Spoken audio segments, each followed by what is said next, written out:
1 Samuel chapter 10. Then Samuel took a flask of oil and poured it on Saul's head and kissed him, saying, "Has not the Lord anointed you leader over his inheritance? When you leave me today, you will meet two men near Rachel's tomb at Jezreel on the border of Benjamin. They will say to you, 'The donkeys you set out to look for have been found, and now your father has stopped thinking about them and is worried about you. He is asking, what shall I do about my son?' Then you will go on from there until you reach the great tree of Tabor.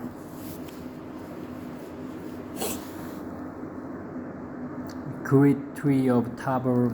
3 men going up to God at Bethel will meet you there.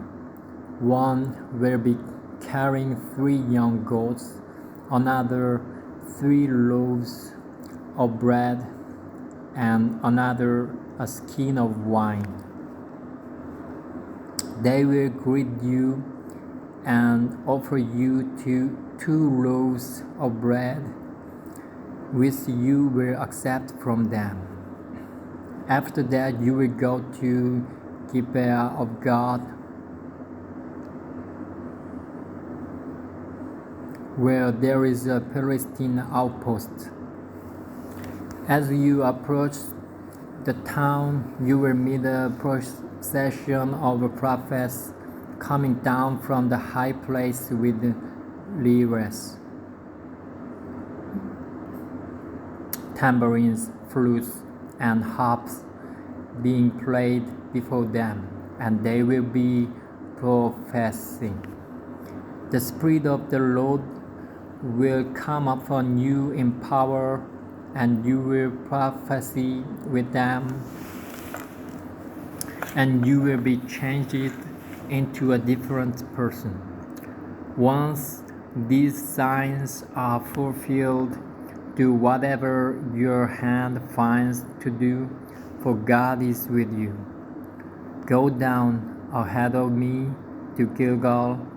I will surely come down to you to sacrifice burnt offerings and fellowship offerings, but you must wait 7 days until I come to you and tell you what you are to do."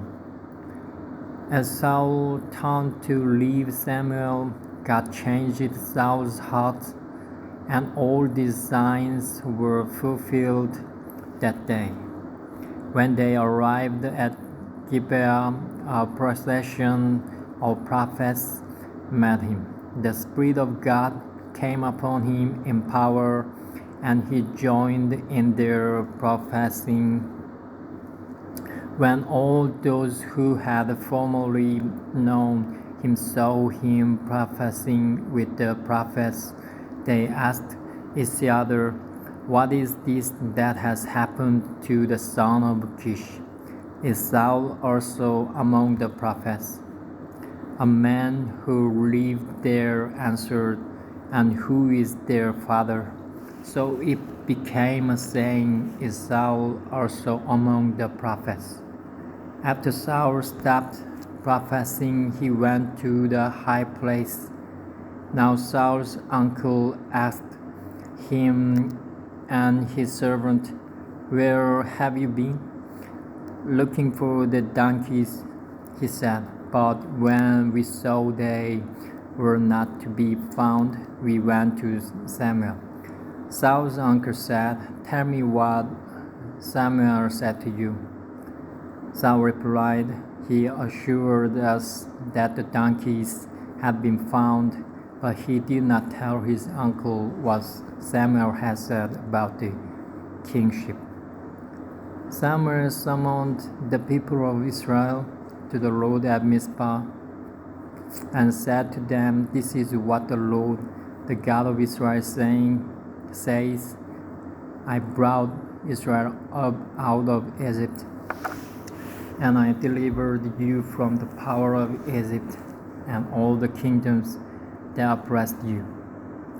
But you have now rejected your God, who saves you out of all your calamities and distresses, and you have said, No, set a king over us. So now present yourselves before the Lord by your tribes and clans. When Samuel brought all the tribes of Israel near, the tribe of Benjamin was chosen. Then he brought forward the tribe of Benjamin, clan by clan, and Mattri's clan was chosen. Finally, Saul, son of Kish, was chosen, but when they looked for him, he was not to be found. So they inquired further of the Lord, Has the man come here yet? And the Lord said, Yes, he has hidden himself among the baggage. They ran and brought him out, and as he stood among the people, he was a head taller than any of the others. Samuel said to all the people, Do you see the man the Lord has chosen?